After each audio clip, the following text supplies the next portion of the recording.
కేవలం కరప్షన్. మేము చెప్తున్నాం ఇవాళ ఎట్టి బస్సులో ఇదే రామచంద్ర గారి నేతృత్వంలో ఈ కాంగ్రెస్ పార్టీకి సంబంధించిన మంత్రులు మీ బండారం అంతా చిట్టా మా దగ్గర ఉంది, 100% చిట్టా ఉంది, ఇంకా తీస్తున్నాం. ఇలా కాంగ్రెస్ పార్టీకి సంబంధించిన ప్రభుత్వానికి సంబంధించిన మంత్రులు పడుతున్న అవినీతి సంబంధించి అన్ని ఆధారాలు సేకరించడం, ఇంకా సేకరిస్తున్నాం, పక్కా సేకరిస్తున్నాం.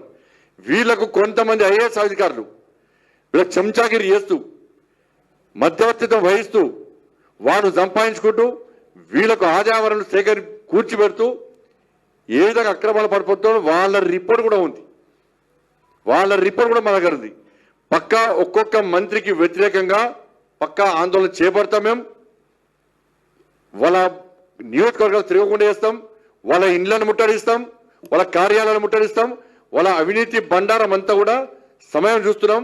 వారి యొక్క ఆలోచన మేరకు, రామచంద్ర గారి ఆలోచన మేరకు తప్పకుండా చిట్టా వాళ్ళ ఇంటి ముందుకు వచ్చే వాళ్ళ చిట్టా బయటపడతాం. అన్నీ ఉన్నాయి.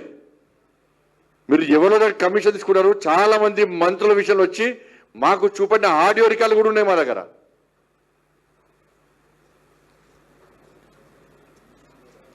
ఐఏఎస్ అధికారులు చెప్తున్నాం, గుర్తుంచుకోండి, 2047 వరకు వికసిత్ భారత్ పూర్తి నెరవేరే వరకు ఈ దేశంలో నరేంద్ర మోడీ గారి ప్రభుత్వం అధికారంలో ఉంటుంది.